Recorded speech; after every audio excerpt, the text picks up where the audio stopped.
Bienvenidos y bienvenidas en esta mañana, otra vez juntos en este programa, en este vivo de Facebook Live que llamamos Mujeres Tenían que Ser.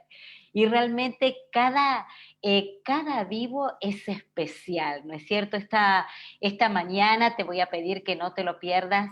Vamos a tratar un tema así muy puntual que tiene que ver con la trata de personas, con la explotación.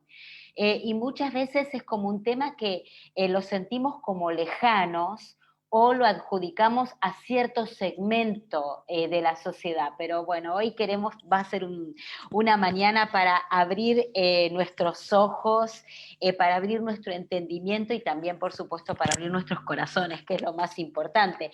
Vamos a estar con este hashtag, no se trata. No se trata. Ahí nosotros también tenemos un Facebook que es simplemente donde vamos subiendo información de este tipo de situaciones y es una manera de visibilizar estos problemas, ¿no? De visibilizar estas vulnerabilidades con las que estamos luchando todavía en el siglo XXI. Y esto viene desde hace tantos años, ¿no es cierto? Una de las cosas que estábamos compartiendo en el vivo pasado era el tema de hacer un plan. No sé cuántos se acuerdan que estuvimos meditando ahí en Primera de Reyes 20:22, donde el profeta le dice al rey, haga un plan, trace un plan, porque el año que viene el enemigo volverá a atacar y le dice, no se duerma usted en sus laureles. No sé cuántos se acuerdan de esa palabra que compartimos el miércoles pasado. Pero trace un plan. Y estábamos pensando en este tema del plan, cuando abordamos alguna causa, cuando tenemos un sueño, cuando queremos emprender un proyecto de fe, hacer un plan. Y en esta mañana te quiero llevar a un hombre que hizo un plan. Y ese plan resultó en la transformación de su vida, en la transformación de su familia y en la transformación de toda una ciudad y de todo un gobierno en ese momento de sus contemporáneos. Y es el libro de Nehemías. Si tenés por ahí tu Biblia, abrilo, porque realmente tiene tanta riqueza. Yo esta mañana, mientras seguía meditando en la palabra, yo decía, bueno, es como para compartir todo el libro de Nehemías. Pero ahí en Nehemías capítulo 1, vamos a quedarnos quizás en los primeros capítulos. Y dice la palabra de Dios, Nehemías 1:2, que llegó Hananí a verlo a Nehemías. Y cuando lo ve, él se alegra, ¿no es cierto? Porque era uno de sus hermanos. Sabemos que quizás no era hermano de sangre, sino que era de esos hermanos de parte de ese pueblo de Dios. Nehemías en ese momento estaba trabajando ya en una función, digamos, de reconocimiento, porque ahí vos fijate que en el versículo 11 dice que él era copero del rey. Él, si bien el pueblo en ese momento, sus compañeros, estaban pasando por todo un tema de necesidad, por todo un tema dice la palabra de Dios, de humillación y de gran calamidad, pero él estaba en un lugar seguro, copero del rey. Bueno, como nos pasa a muchas de nosotras, ¿no es cierto? En este tiempo que estamos en un lugar seguro, en medio de la pandemia, estamos en nuestra casita, estamos en nuestro lugar, estamos tratando algunas de procurar la vacuna también para vacunarnos. Y qué tiempos, ¿no?, que estamos viviendo. Y ahí estaba Nehemías, como copero del rey. Pero dice la palabra de Dios que apenas viene su amigo, apenas viene su hermano, él dice, entonces le pregunté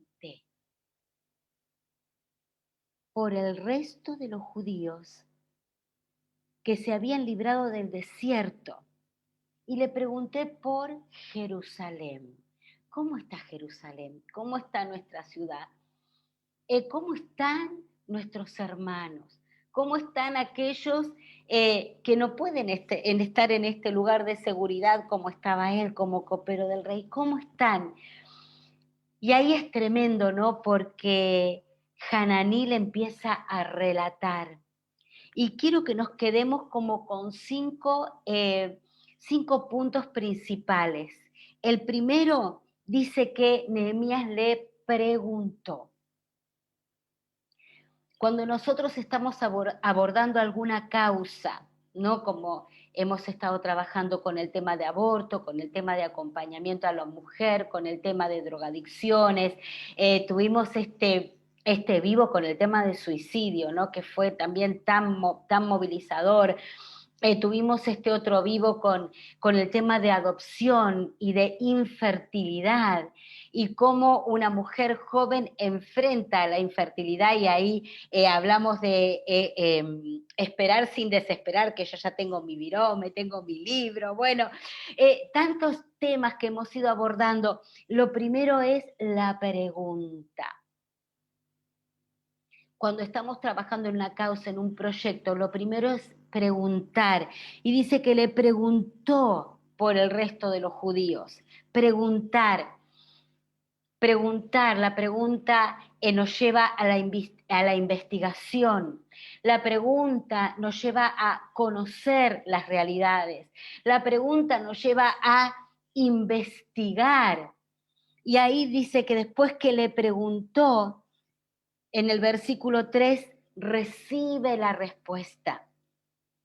En primer lugar, preguntar y en segundo lugar, la respuesta. ¿Cuál es la respuesta? No presuponer. Y muchas veces cuando recibimos esa respuesta, a veces no estamos de acuerdo. O a veces pensamos que tenemos que abordarlo de otra manera. Pero seamos sensibles a esa respuesta, no trabajemos con presupuesto. En tercer lugar, dice que escuchó, versículo 4, al escuchar. Tengamos nuestros oídos abiertos a escuchar. Hace poquito también trabajamos con Andrea, que es parte de nuestro equipo de cuidado integral del misionero, y este tema de escuchar. A veces yo pienso o presupongo que la mayor lucha del misionero en el campo es tal o cual, pero cuando nosotros hacemos la pregunta, cuando nosotros escuchamos la respuesta, estar sensibles a no manejarnos con presupuesto. El escuchar nos pone en el lugar de responder a la necesidad, no mi necesidad, no lo que yo pienso que el otro necesita, sino realmente poder brindar aquellas herramientas que la persona que está pasando, en este caso el pueblo de Jerusalén que había quedado en ruinas, que las murallas estaban destruidas, ¿qué era lo que la gente del pueblo realmente estaba necesitando? Y quizás para Nehemías, él como copero del rey hubiera pensado, necesitan esto, pero no se quedó con sus presupuestos, sino que se acercó a la real necesidad. Y es tremendo, ¿no? Porque cuando él escucha la respuesta después de esa pregunta, dice en el versículo 4 que se sentó y lloró. No nos podemos acercar a las diferentes causas desde el lugar de profesor o desde el lugar yo ya lo sé y te voy a dar una clase de cómo trabajar con este tema, sino que nos acercamos desde ese lugar de compañía, de donde nos ponemos al lado de este lugar de compasión, de caminar de misericordia, donde nos ponemos junto al lado del otro, no solamente desde la empatía, sino que va mucho más allá, porque dice que lloró, y vos fíjate, no solamente lloró, sino que hizo duelo. ¡Wow! Hizo duelo porque le dolió en su corazón. ¿Se acuerdan cuando el hombre peca, ¿no? Y dice que al Señor ahí en Génesis le dolió en su corazón. A Dios le duele en su corazón cuando nosotros nos alejamos, cuando nosotros nos alejamos ese diseño de Dios, de la familia, del amor. Tuvimos un evento también muy hermoso con este seminario de la cuarta ola y el sábado pasado estaba compartiendo una mujer, una joven tremenda que está ahí en Asia con el tema de misiones. Y ella decía que justamente el amor fue lo que hizo la diferencia. No es solamente lo que la capacitación de adaptarnos a la otra cultura, sino que cuando nosotros llegamos a amar, y dice que Nehemías pudo amar la situación de prueba que estaba pasando el pueblo, y dice que lloró y que hizo duelo. Y en este tiempo también estamos acompañando, ¿no? Tantas situaciones de duelo. Miren, yo soy parte de la mesa directiva de Asiera. Y ayer cuando repasábamos junto al presidente Rubén Proietti de Asiera, y repasábamos la cantidad de pastores que han partido a la presencia del Señor, ahí Moni, que es amigos, ¿no? De aquellos que han sido parte, han partido a la presencia del Señor, y ese tiempo de duelo, ese tiempo de desprendimiento, lloramos, hacemos duelo, nos paramos, escuchamos, Señor, guíanos en este tiempo para dar esa respuesta que como mujeres tenemos que dar a cada una de las causas con las que estamos trabajando. Y el quinto punto que te quiero dejar en esta mañana dice que, y ahí ayunó y oró.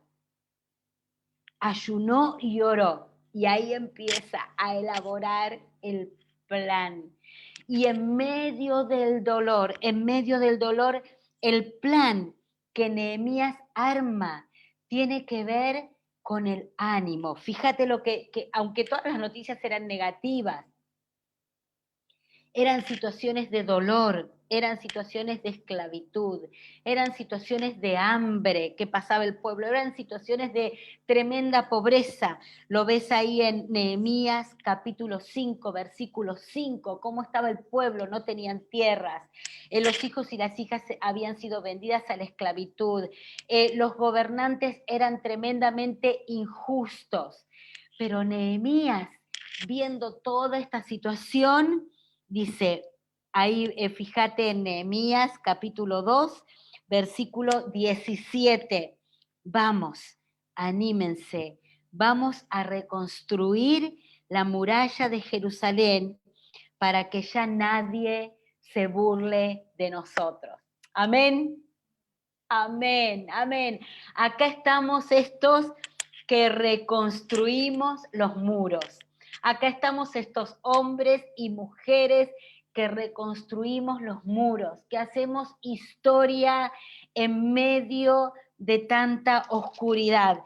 Ahí en Nehemías capítulo 5 dice 5, aunque nosotros y nuestros hermanos somos de la misma sangre, y nuestros hijos y sus hijos son iguales a nosotros, nos ha tocado vender a nuestros hijos y a nuestras hijas a estos temas, ¿no es cierto?, de pobreza, de esclavitud. Y nosotras que estamos trabajando en los barrios con los temas de la pandemia y que seguimos dando de comer a la gente de acá del barrio, decimos, Señor, somos aquellos transformadores. Vamos, anímense. Y una perlita de Nehemías, en Nehemías 1:11, donde dice, cuando él ora, ¿no?, y ayuna, le dice, te pido que a este siervo tuyo le concedas tener éxito y ganarse el favor del rey. Amén. Que en este tiempo, en cada uno de nuestros proyectos y de nuestras causas, nos ganemos el favor del Rey, de las autoridades. Te adoramos, Señor, en esta mañana y te damos gracias por esta palabra. Y te pedimos que realmente muchos seamos de estos que decimos, vamos, anímense, vamos a ser los reconstructores. Moni, ¿estás ahí? Sí, Martita, aquí estoy, firme a pesar de Firme, todo, acá una estamos. reconstructora, Moni, qué fuerte esto que nos compartías por WhatsApp, Sí, que parte sí, de estos que han sido tus compañeros han partido en este tiempo de pandemia, ¿no? No podemos, digamos, tenemos el vivo, pero estamos con la realidad, ¿no? amén, amén. Sí, la verdad que muy, Fuerte. muy fuerte estos días, ha sido así, como uno atrás de otro, diciendo, bueno, para un Un poco, sube o y sea, baja de emociones, paren. como Nehemías, ¿no? Sí, así nos sentimos, pero bueno, también felices de saber que, bueno, nosotros seguimos teniendo esperanza, así que, ¿qué podemos hacer más que seguir sirviendo al Señor hasta que Él decida que es nuestro tiempo, ¿no? Ayer Amén. hablaba con una chica joven y me decía, che, yo no tengo ningún apuro, Tal conmigo cual, tranquilo, pero tal cual. si partimos a la presencia del Señor, bueno, es nuestro tiempo, ¿qué va a ser, no? Amén. Che, Así que Moni, contame, hoy nos preparaste alguna referente así power de esas sí, que dicen, vamos, anímense.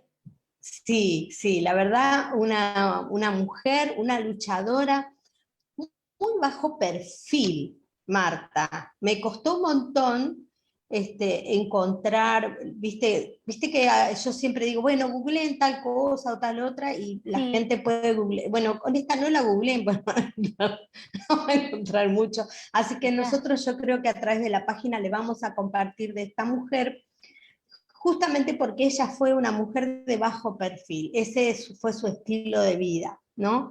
Pero la obra que ella promovió y fundó y trabajó y donde invirtió su vida y su pasión, fue una obra pionera y la obra permanece hasta el día de hoy.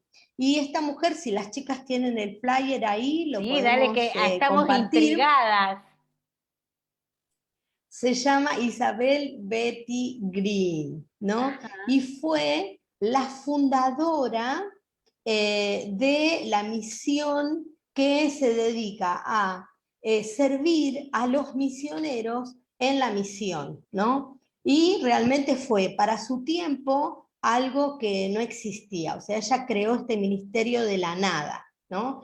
Entonces te cuento así como algunas cositas, perlitas, y después te voy a contar un poquitito su historia rápido, porque lo que tenemos después con Vivi es de una riqueza tan grande que no sí, quiero sí. tomar tiempo. Pero fue la primera mujer piloto en volar sobre la cordillera de los Andes, ¿no? Que es un dato muy importante. Como misionera, ella su trabajo era asistir a los misioneros que estaban en trabajos en campos apartados, ¿no? Ajá, Y te cuento más o menos así, su familia, era una familia de el matrimonio y 4 hermanos muy creyentes, los papás educaron a sus hijos en la fe, tanto así que 2 de sus hermanos se dedicaron también de lleno al ministerio, igual que ella, y ajá. ella tenía un amor por los aviones, amaba volar y le encantaba. Entonces ella desde muy joven servía en la iglesia, en los grupos de jóvenes y todo, y un día un amigo le dice, che, ¿por qué no combinás tus 2 pasiones?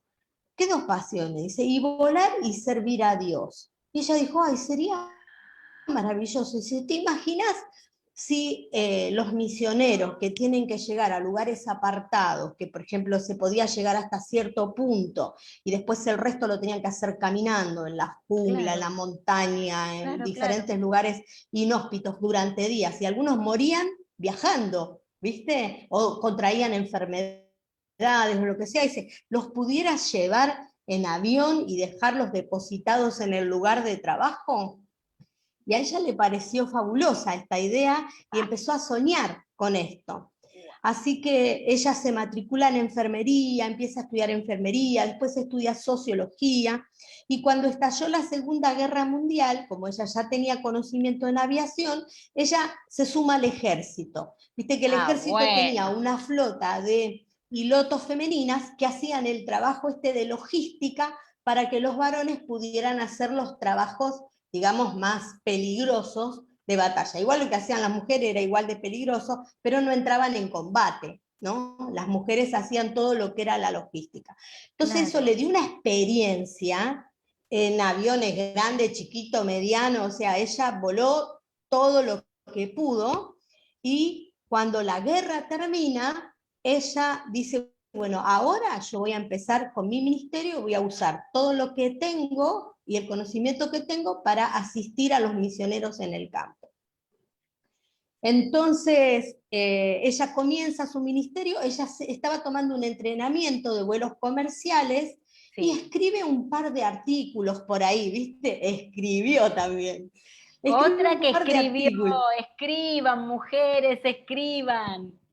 ¿Viste? Escribió un artículo para una revista de aviación, y ahí se enganchan algunos pilotos y le dicen, sí, te apoyamos, vamos con esto. Así que ella comienza el ministerio, ella se convierte en la primer personal, digamos que era, o sea, hacía todo, hacía secretaria, de presidenta, de todo, porque era como la fundadora de esta misión de aviación, ¿no? Que hasta el día de hoy. Y con solo 25 años ella empezó a hacer esta tarea y se embarca como la primera piloto, que era su primer proyecto de vuelo, era volar desde Los Ángeles hasta México. ¿Y a quién llevaba? Llevaba a 2 traductoras de Wycliffe para trabajar dentro de estas tribus no alcanzadas dentro de México. Así que la misión hacía esto, ayudaba a los misioneros a trasladarse a diferentes puntos. Viste que antiguamente se llevaba a los misioneros que tenían llamado a África, a Asia, hacia lugares medio así, los llevaban a la selva, en Ecuador, en Colombia, en Perú, para entrenarlos ahí, y después recién iban a África, Asia. Bueno, ella se encargaba de llevarlos a todos lados. Entonces ahorraban tiempo, ¿no? Y desgaste físico, un montón de cosas. Y mira, en toda su carrera ella hizo 4.640 vuelos transportando misioneros, material evangelístico, Biblias, ayuda humanitaria, material médico, insumos hospitalarios, pacientes enfermos que también quizá a veces salvaron su vida porque ella llegó a tiempo con el avión, porque no tuvieron que viajar kilómetros y kilómetros por tierra, ¿no? Que de otra manera hubiesen muerto, porque no hubiesen llegado a la ayuda médica a tiempo. Y su trabajo la llevó a países como a México, a Perú, a Nigeria, Sudán, Papúa Nueva Guinea, muchísimos lugares del mundo. Y esto me llamó la atención. Ella nunca buscó fama o reconocimiento por su trabajo, por eso no hay nada de ella por ahí. Si no fuese por su familia, que fue la que difundió su tarea siempre fue anónima, ¿no? Pero esta fundadora de este movimiento de aviación misionera murió de 76 años, pero su proyecto, su ministerio, funciona hasta el día de hoy. Sigue vigente, utilizando la aviación y la tecnología para superar todas las barreras geográficas, políticas, religiosas, para que muchas personas puedan ser transformadas a través de atención médica, oportunidades educativas, agua potable, desarrollo comunitario y el Evangelio de Jesucristo. Una pionera, una mujer luchadora incansable, preciosa, preciosa mujer de Dios, y como a mí me gustan, ¿viste? Las de bajo perfil, las que son calladitas, las que hablan poco, pero qué hermoso, pero sirven y profundamente. las encontramos, y las buscamos, ¿no? Y las encontramos. Me pasó Andrea el dato, y yo busqué, Muy y lo inspirador. único que encontré fue el dato de Andrea. Busqué, googleé, no hay nada de esta mujer. Entonces creo que nosotros nos podemos encargar de promocionar un poco más a este tipo de mujeres pioneras, ¿viste? Así que ahí capaz que ahí nos ponemos a través de la página con Brenda y todo para inspirar a otras mujeres a soñar y volar alto. A soñar y volar alto, y esta vez fue literal el volar. Gracias, Moni, gracias, y realmente yo te voy escuchando y como que tengo que seguir y voy mirando porque me entusiasma tanto escuchar estas historias. Y como siempre te pedimos, poné este vivo en tu muro, ponelo en tu muro, porque así más personas se van sumando, van escuchando, se van enriqueciendo y se van animando. Y justamente también como Moni dice, a veces son estas personas anónimas que hasta nos cuestan encontrarlas y están haciendo historia. Gracias le damos a la pastora Moni por tener estas perlitas, joyas que nos trae cada miércoles. Vamos a ir con un video que nos va a introducir un poco en lo que vamos a tratar en esta mañana.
Perdón que me olvidé de prender mi micrófono fuertecito el video. Bueno, hoy estamos con este tema, no se trata, que justamente un poquito veníamos como introduciéndolo desde el principio del programa, que tiene que ver justamente con la esclavitud.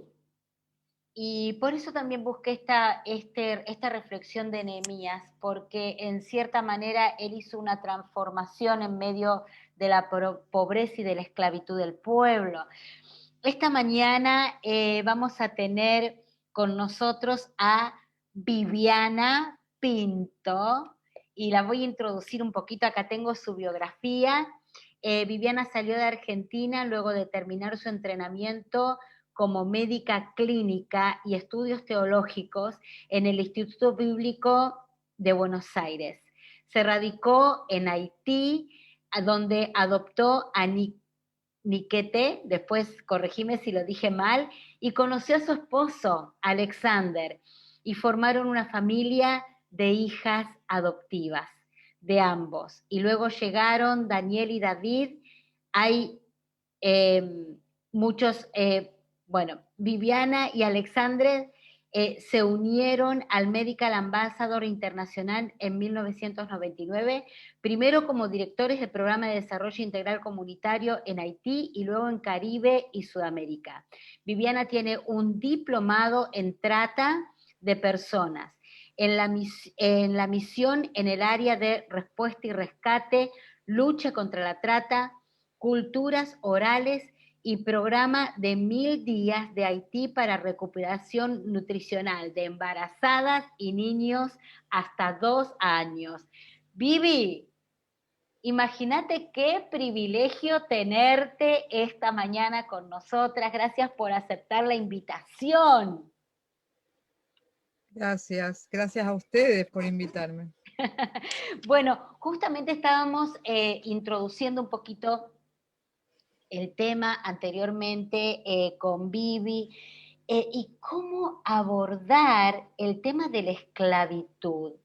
Vivi, si viste que hay gente que por ahí nos está mirando por primera vez, otros los van a ver después, el vivo, pero contanos un poquito, como decimos en Argentina, desasnanos un poquito de cómo abordar este tema de la trata, de la esclavitud. Bueno, gracias y buenos días a todos los que están ahí del otro lado, y lamento no saber en qué nivel de conocimiento están, porque tal vez lo que empiece a contarles sea tal vez repetitivo para algunos.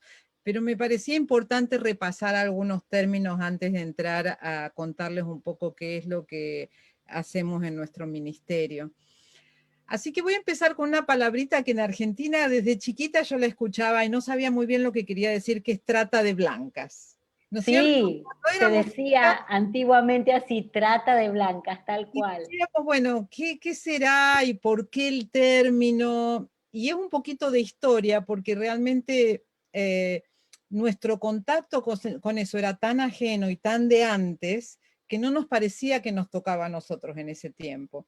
Y hace poco mi hermana, como ya no vivo en Argentina, me contaba de este programa de televisión y lo pude ver un poquitito como una especie de teleteatro, novela, donde era de la época y hablaba justamente de estas mujeres de Europa del Este que venían con promesas de matrimonio y terminaban siendo prostituidas y explotadas eh, en Argentina especialmente. Claro, sí, Sin sí. embargo, el término ya no se aplica y no se usa, y tenemos que erradicar de nuestro vocabulario como equivalente a lo que vamos a hablar ahora, que es trata de personas. ¿Por qué digo que no aplica? Porque ya no es más aquello que se decía en ese momento, ahora la definición es muy diferente. Ajá. ¿Y qué pasa? Que yo les voy a compartir un poquito la pantalla para contarles un poquito con más detalle. Vamos a abrir el PowerPoint, si me dan un minutito. Sí, claro. ¿Se ve? Sí, perfecto. De paso, la gente que está ahí, si quieren empezar a hacer captura de pantalla, porque después van a decir, uy, ¿qué fue lo que dijo que fue tan interesante? Bueno, resulta ser que, claro, cuando uno empieza a recabar en la historia lo que era la esclavitud en los siglos después de la colonia, ¿no? Cómo se relacionaba el colonialismo con la esclavitud de personas para venir a trabajar las tierras, ¿no? Entonces, ¿se acuerdan que hubo un hombre que se llamaba William Wilberforce o Guillermo Wilberforce, que luchó mucho, luchó 46 años para que se dictara una ley en contra de la esclavitud? Y solo 6 meses antes que él muriera se dio el edicto de prohibir la esclavitud. Y él dijo algo que quiero que se queden con eso: podrás mirar para otro lado, pero nunca más vas a poder decir que no sabías. Porque su trabajo se reducía a proclamar que esto está pasando, a orar por eso. Él era un fuerte creyente, y a generar concientización. Él concientizaba a las personas de que esto era un pecado y que no debía repetirse, y que todos que estábamos contribuyendo a esto. Entonces, en los años, y vamos a ir un poquito avanzando, qué pasa con la historia, pero les quiero contar de qué se trata el Protocolo de Palermo, pero cómo llegamos ahí. Las Naciones Unidas, que se forman después de la Guerra Mundial, ellos tienen una oficina contra las drogas y el delito, Ajá. y hubo muchos convenios, pero en el año 2000, en la ciudad de Palermo, en Italia, se juntaron para hablar de cómo iban a trabajar el tema de no solamente la trata, sino de detener el terrorismo y el intercambio de armas. O sea que todo parte el protocolo tiene otras áreas, no solamente la trata. Ajá. Pero en ese protocolo ellos definen la trata. Entonces vamos a hablar ahora de cómo se define la trata de acuerdo a ese protocolo. Pero acuérdense que las Naciones Unidas no tienen injerencia para que un país diga lo vamos a obedecer. Entonces tenía que haber países que firmaran eso. Entonces hubo 100 y pico países que firmaron originalmente, y después se fueron sumando otros con los años. Originalmente no todos estaban muy animados a firmar este protocolo. Entonces lo primero que definieron es, bueno, ¿qué se considera trata? Y la gente que estudia esto normalmente divide esta definición en 3 partes: lo que son las acciones, qué acción se considera trata, cuáles son los medios por los que esas acciones ocurren, y después los fines, cuál sería el objetivo. Entonces, la definición dice que se considera trata de personas a la captación o el enganche, que se puede decir, el transporte, el traslado, la acogida o la recepción de personas. Esas son las acciones. ¿Por qué medios? Recurriendo a la amenaza, el uso de la fuerza u otras formas de coacción, el rapto, el fraude, el engaño, el abuso de poder o de una situación de vulnerabilidad, a la concesión o recepción de pagos o beneficios para obtener el consentimiento de una persona que tenga autoridad sobre otra. Entonces esos son los medios por los que ellos realizan las acciones. ¿Con qué fin? Con el fin de la explotación. Quiere decir que yo me voy a beneficiar de lo que estoy haciendo con estas personas. Esa explotación incluirá como mínimo la explotación de la prostitución ajena u otras formas de explotación sexual, los trabajos o servicios forzados, la esclavitud o las prácticas análogas a la esclavitud, la servidumbre o la extracción de órganos. Y lo voy a desmenuzar un poquitito a esto, que son las formas de explotación. ¿Qué pasa? Que hay cosas que están implícitas en esta definición, pero que no estaban claramente explícitas en el protocolo, porque dentro de explotación entran un montón de cosas. Entonces, el país que firmara esto, y Argentina lo hizo en el 2000, no solo firmó, pero el país tiene que firmar y después elaborar la ley que aplique a su dominio o a su terreno.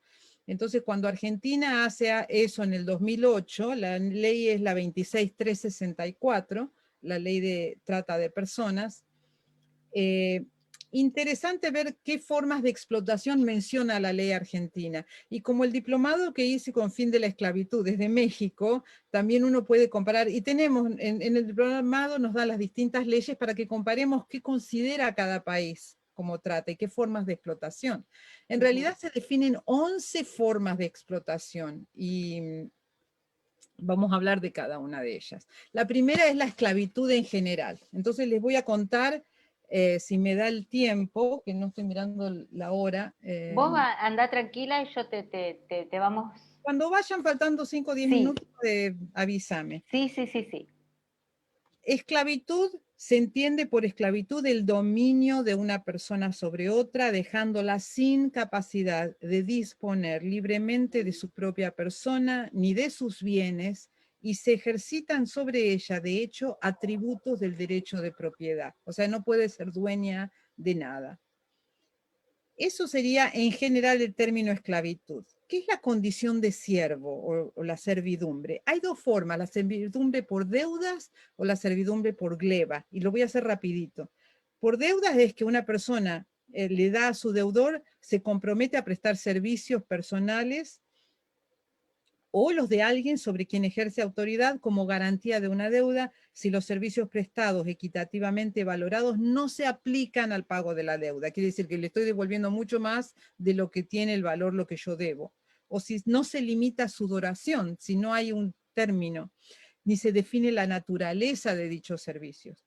Y por gleba tiene que ver con el lugar donde la persona trabaja y vive.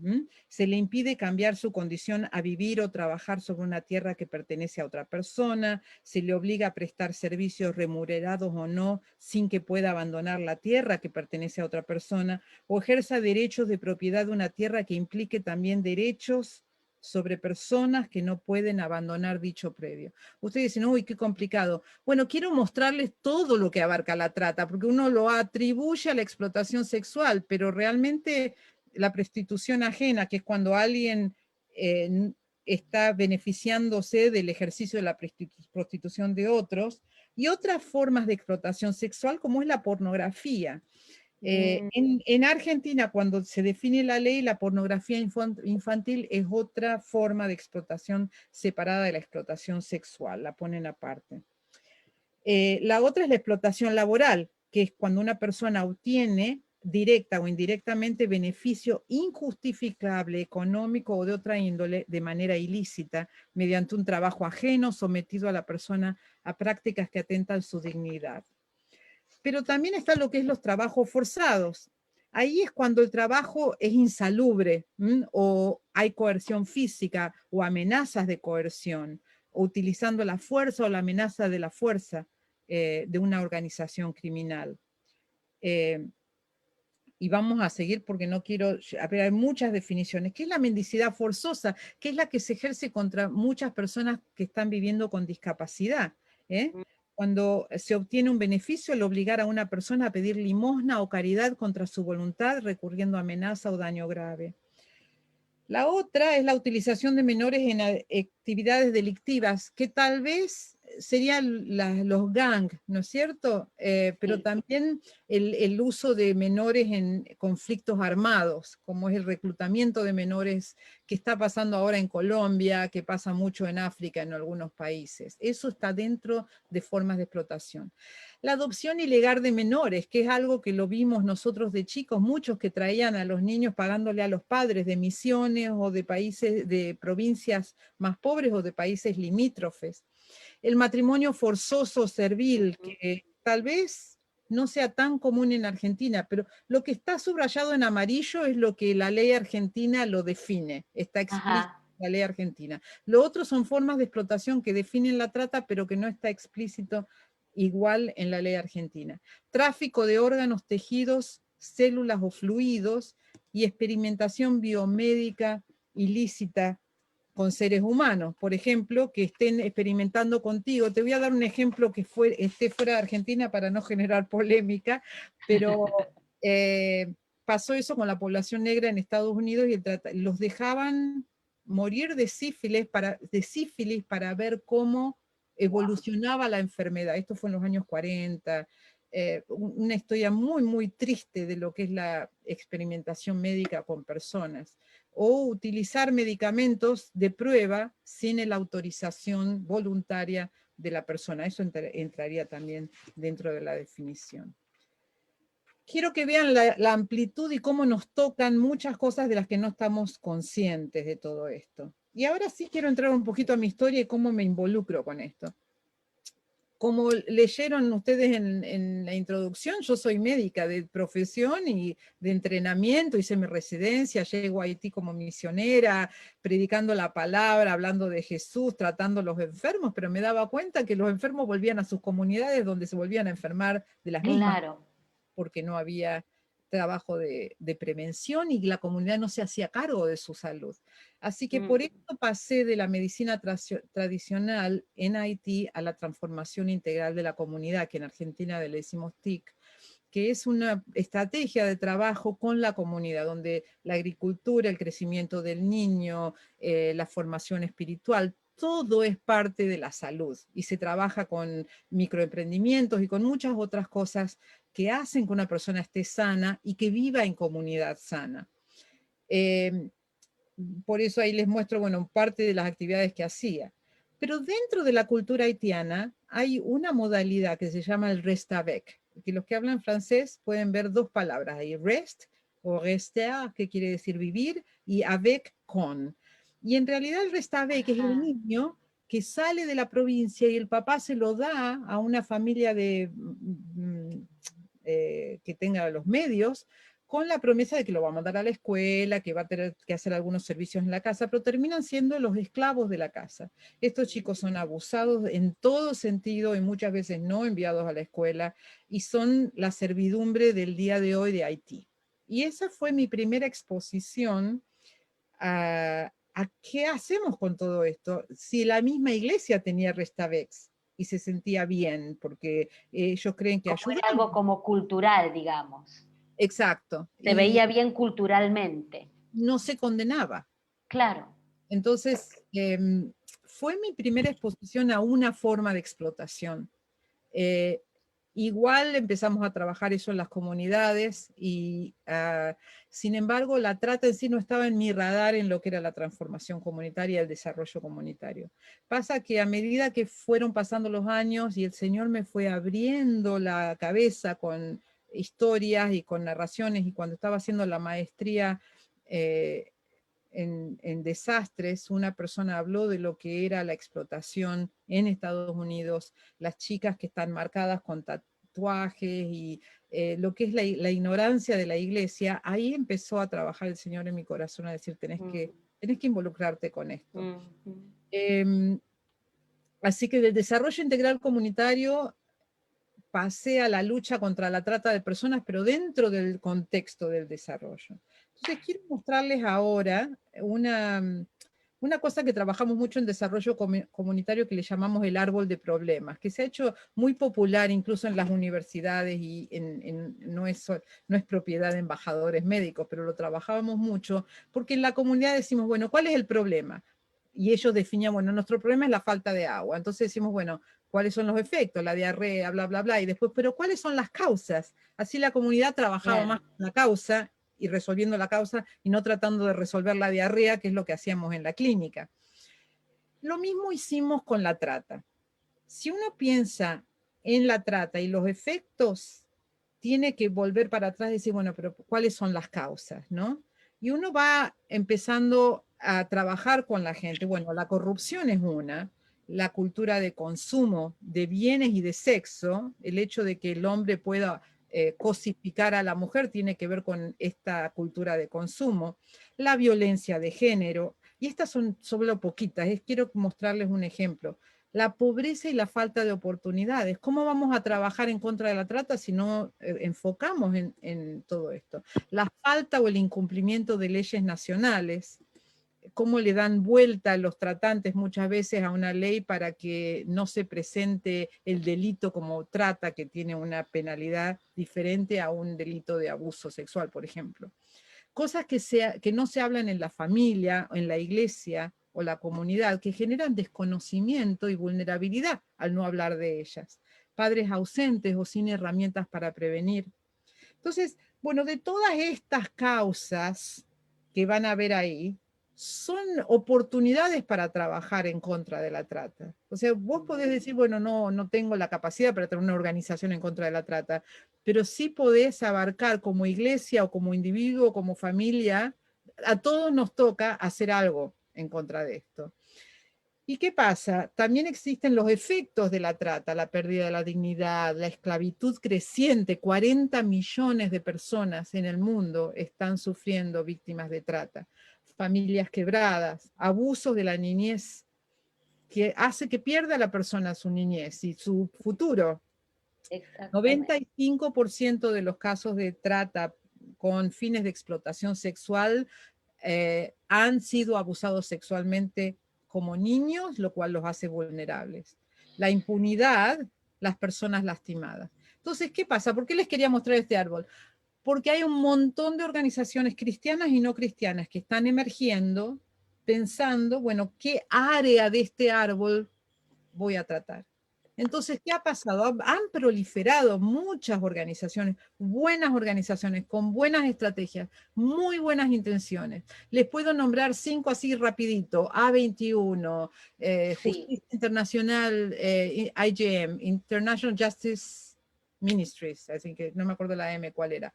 El Ejército de Salvación tiene una estrategia muy buena. Protégeme es otra. O sea, incluso están en América Latina, tienen muy buenos materiales. Entonces, ¿qué pasó? Cuando empecé a trabajar este tema y no sabía absolutamente nada, por eso hice el diplomado que mencioné con fin de la esclavitud, y un poco la maestría trató el tema. Uno no sabe por dónde empezar acá. Claro. Y la Alianza Evangélica Mundial tuvo una reunión en febrero, justo antes del COVID, y nos reunió a personas de distintas partes del mundo y nos preguntó si queríamos formar parte de la mesa de trabajo.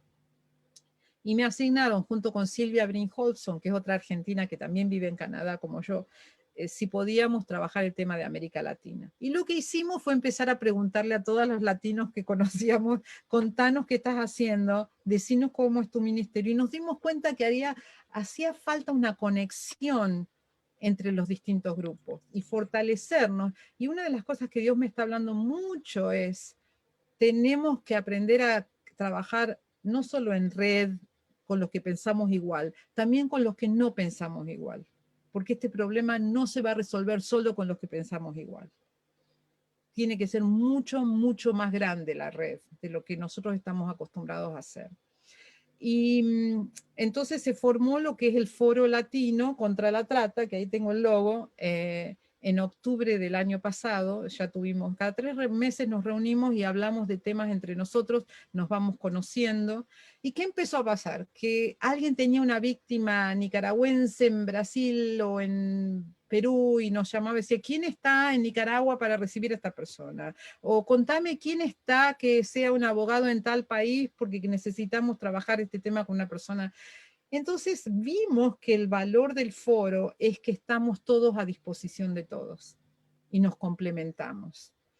Entonces, por un lado, el Foro Latino contra la Trata de Personas, que es una iniciativa de la Alianza Evangélica Mundial, pero que son, hoy en América Latina tenemos 23 organizaciones que nos juntamos, que nos relacionamos, que nos comunicamos por email. Pero el segundo objetivo del foro es que las iglesias evangélicas reciban de estas organizaciones. Y Silvia y yo no estamos ahí para enseñar, estamos para conectar y para dejar que estas organizaciones se conecten con la iglesia y concientizar a la iglesia.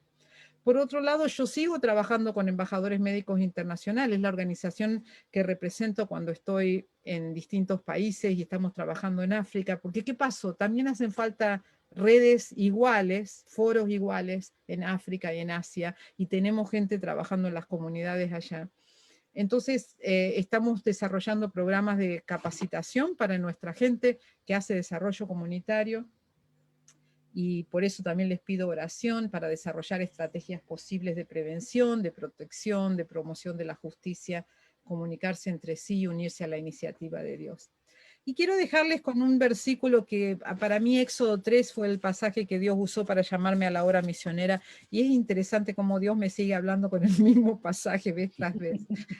Cuando Dios le dice a Moisés ahí en Éxodo 3, versículos 7 y 8, yo he oído, y tiene tanto que ver con lo que dijiste, Marta, porque el que oye y el que ve es el que actúa. Y Dios dice, yo he oído el clamor, he visto cómo los oprimen, y he bajado, he descendido a responder. Y yo creo que la iglesia necesita ver, necesita oír, para poder, así como hizo Nehemías, ¿no es cierto?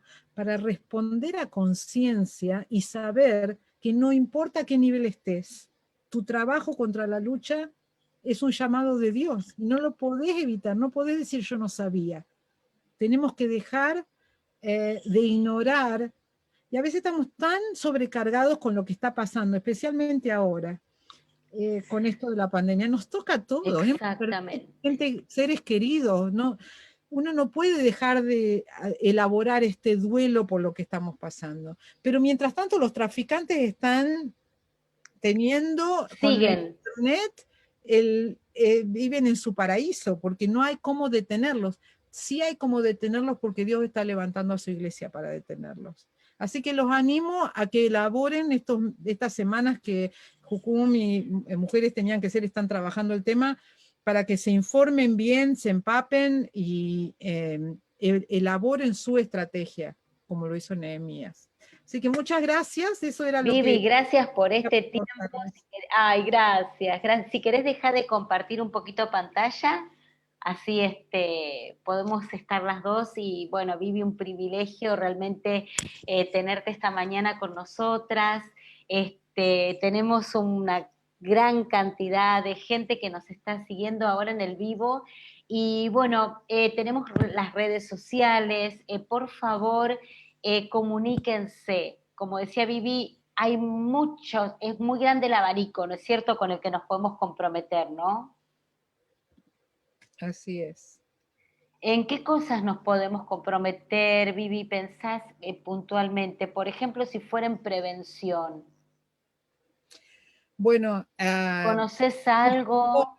nuestros jóvenes necesitan realmente ser preparados y equipados, porque están muy expuestos a través de las redes sociales, de las promesas de trabajo, de las relaciones que empiezan a través del internet, sin saber realmente quién es la otra persona. Y bueno, ahí hay organizaciones como Protégeme. Protégeme tiene un programa muy, muy lindo para iglesias y para voluntarios que quieran trabajar el hecho de la prevención del abuso sexual infantil y del grooming, del sexting. Hay mucho material sobre eso. Yo sé que A21 también está trabajando ahora en Argentina con este tema. Así que esas son las organizaciones que me surgen en este momento, pero en la prevención de la pornografía en la iglesia, ¿cuántos mensajes escuchaste de algún pastor hablar de este tema? ¿Y Poco. cuántos miembros de iglesia son esclavos de la pornografía? Cuando la pornografía utiliza esclavos sexuales para mostrarte esas imágenes.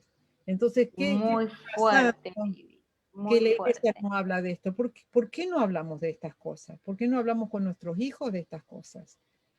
¿Cuáles son? Bueno, preparar a los padres, cómo prevenir el mal uso del Internet, con los chicos que ahora están haciendo la escuela por Internet.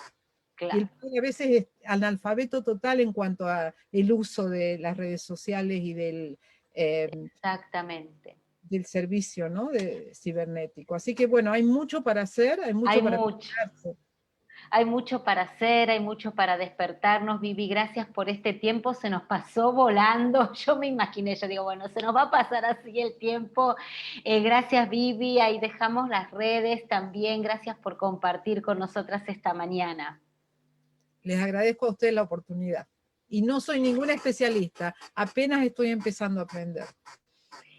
Así estamos, gracias. Al contrario, para nosotros, bueno, una gran guerrera, una mujer de Dios, realmente estas mujeres tenía que ser para hacer esa diferencia y comprometernos con este tema también.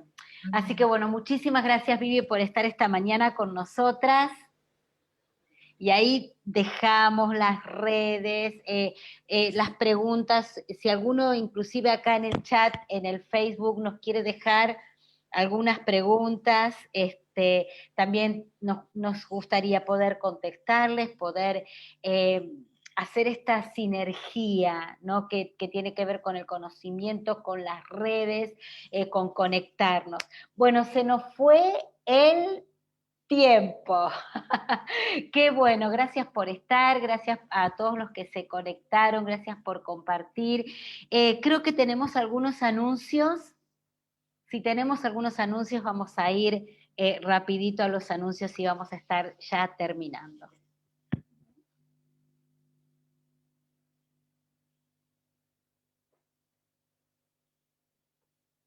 A ver, tenemos anuncios. Bien. Vamos a ir, ahí estamos, ahí estamos, ahí estamos. Bueno,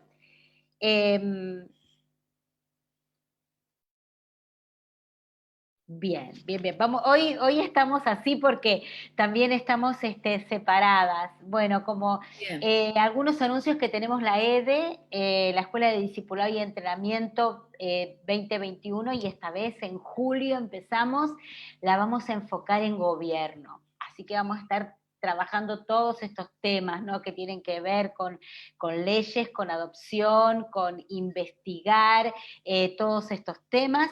Ya tenemos, se está cerrando ya, ¿no? El concurso de cuentos y creo que ya tenemos ¿cuántos cuentos? 14. Ya tenemos 14 cuentos ahí ya. Así que bueno, si no te anotaste, prepárate y vamos, vamos, vamos. Y tenemos la maratón pastoral que algunos nos han criticado porque dicen, ay, ponen esas piernas atléticas, yo no voy a ir a correr. Bueno, el asunto no es solamente correr, podés caminar, podés estar en tu caminadora, pero bueno, lo decimos desde el ánimo, pero es acompañar a nuestras familias pastorales, a pastores que han quedado viudos, pastoras que han quedado viudas y también congregaciones que han quedado sin sus dos pastores que han partido a la presencia del Señor y esta va a ser una manera también de levantar finanzas y acompañamiento. Y por último, ahora el 11, ahí tenés los lugares donde anotarte para Hablemos de Suicidio. Tuvimos el último programa, nuestro vivo, también con otra Viviana, el tema de suicidio que, bueno, también nos abrió tanto, ¿no es cierto?, la mente y el corazón. Y el banderazo por la vida. No podíamos, como mujeres tenían que ser y mujeres de fe que hemos estado tan comprometidos con el tema del aborto y ver que esta ley de aborto que se ha aprobado en la Argentina es ilegal, ¿no es cierto?, porque va totalmente en contra de los principios de nuestra Constitución Nacional, y un juez de Mar del Plata puso una medida cautelar con todo este tema. Imagínense lo valiente que ha sido este juez, y en Mar del Plata se están movilizando este miércoles este miércoles 9 a las 11 horas. Así que bueno, los marplatenses, hay gente tremenda. Y otro tema, nuestro tema de refugiados, que también ahí se ve mucho, ¿no es cierto? Todas estas temáticas que atraviesan el tema de refugiados, el tema de la esclavitud, el tema de pensamientos de suicidio, el tema de adopción, el tema de aborto, ¿no? Cómo todos estos temas van atravesando las diferentes situaciones por las que pasa la humanidad. Y bueno, este 20 de junio es el Día Internacional, el Día Mundial por el tema de refugiados, y ahí, si me podés poner otra vez la plaquita, vamos a tener un evento que lo hacemos dentro de lo que es el seminario de Cuarta Ola de Misiones, pero esta vez lo vamos a hacer abiertos, y miren, no se lo pierdan, conéctense. Vamos a tener el reporte especial de una iglesia, una familia, este apadrinazgo que venimos trabajando desde Juventud con una Misión, que empezamos en el 2016. Y es tremendo todo el desarrollo, cada iglesia que ha adoptado una familia, y vamos a tener en vivo los testimonios. Y bueno, se nos fue el programa, ya ahí terminamos, falta un videíto y vamos terminando. Resolví ayer es la medida cautelar que se solicita dentro del amparo para evitar que se sigan asesinando niños por nacer, por eso hay peligro en la demora, y por otro lado, para justificar la medida en virtud de la verosimilitud en el derecho que existe por las normas constitucionales, artículo 75, inciso 23, donde la Constitución misma defiende la vida desde la concepción, y los tratados internacionales que recoge el artículo 75, inciso 22, como el Tratado de los Derechos del Niño y el Pacto de San José de Costa Rica, que reconocen la vida desde la concepción. Un ciudadano que solicita a un juez, después de haber presentado la acción en la justicia provincial y que la justicia provincial la remitiera a la justicia federal, porque es una materia federal, y con dictamen favorable del fiscal en cuanto a la competencia, intervine, y en función de estas dos condiciones, vuelvo a repetir, verosimilitud en el derecho y peligro en la demora, he suspendido por inaplicable la ley, los protocolos y las resoluciones que ponen en riesgo la vida de los niños por nacer. Qué inspirador este juez, qué valiente. Apoyémoslos en las redes, apoyémoslos en esta marcha que se va a hacer, estemos orando por su vida, ¿no es cierto? Y si bien él utiliza como muchos términos que para nosotros son tan difíciles, ¿no? La medida cautelar y la apelación y tantas cosas, pero gracias a Dios por estos valientes que se pronuncian en este tiempo. Así que bueno, se nos fue el vivo, se nos fue el programa. Gracias, Vivi, por estar. Gracias a todo el equipo que está, como Moni decía, esos invisibles, ¿no? Que están atrás ayudándonos con los flyers, ayudándonos con la preparación, con todo lo que es la producción de este vivo, y como decimos siempre, a veces sentimos, que decía la Madre Teresa, ¿no? A veces sentimos que lo que hacemos es tan solo una gota en el mar, pero el mar sería menos si le faltara tu gota. Te esperamos el próximo miércoles a la misma batihora por el mismo baticalar. Mujeres tenían que ser. Dios te bendiga.